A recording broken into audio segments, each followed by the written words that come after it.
a string of 7, in which he compares the kingdom of heaven to everything from a field to a pearl to yeast. And he preaches all of these parables from a boat bobbing just off the shore in the Sea of Galilee. The crowd gathered to hear him is so large, the lake is pretty much the only place he can find space to stand.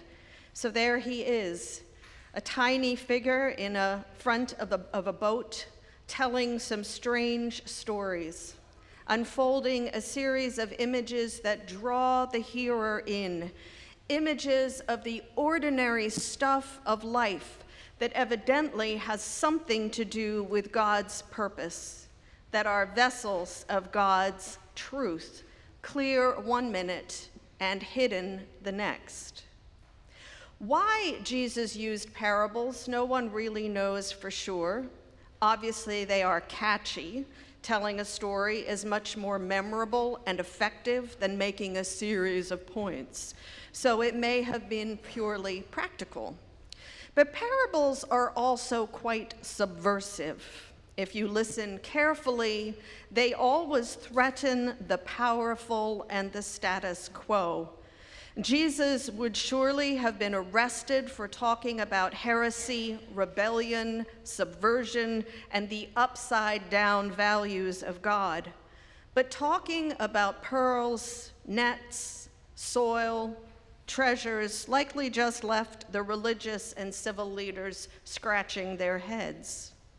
Many scholars believe Matthew, the writer we heard today, could not tolerate the ambiguity of the parables, so he tacked an explanation onto them, explaining the parables, putting words in Jesus' mouth and adding it to the story. One of my usual responses to hearing a parable is to imagine myself as a character in the story, or wonder which character I am most like, and if that is okay. With the parable we just heard, I find myself immediately panicking about what kind of soil I am. Am I rocky and shallow, super thorny? On a really good day, I might be good soil, but I know the majority of my days are rocky and shallow. How do I get rid of the rocks and deepen the layer of soil? What about the birds and the thorns? The odds, at least according to the parable, really are not that good. Only 1 out of 3 patches of seeds sprouts life. So much to worry about. What I tend to hear then in this parable is a call to improve my life, to figure out a way to make myself rich, thorn-free, deep soil. But I have a sneaking suspicion that this parable may not really be about soil at all, or at least not just about soil.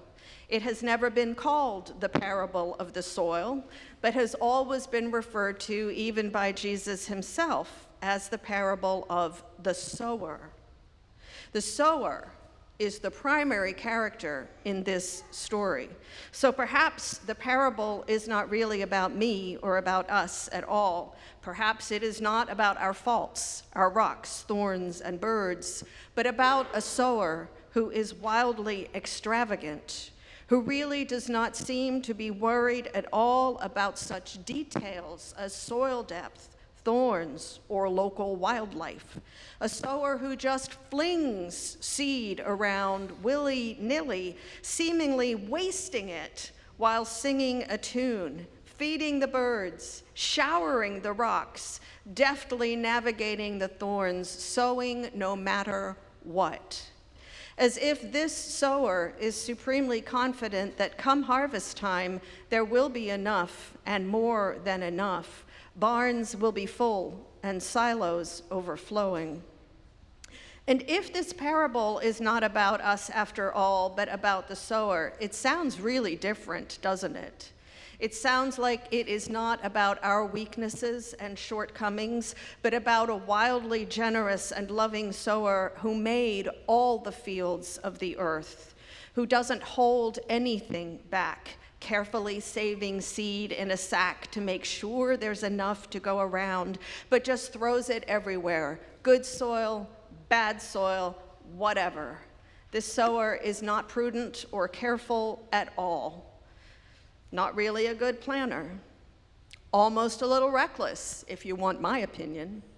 If I was in charge of this particular planting operation, I would make sure careful preparations had been made. The fields had been cleared of rocks, thorns, and other weeds zapped by some weed killer, birds scared off with a scarecrow. I would take a lot of time to very carefully prepare the soil, fertilize it, turn it over, and aerate it. Then sow the seed only on the obviously good soil, making sure I had lots left in reserve in case something went wrong during the growing season. Before I did any of this actual work, I would likely have hedged my bets with a feasibility study to make sure the ground would be productive. The sower, however, seems to have a different modus operandi, one that focuses not on productivity, but on plenitude.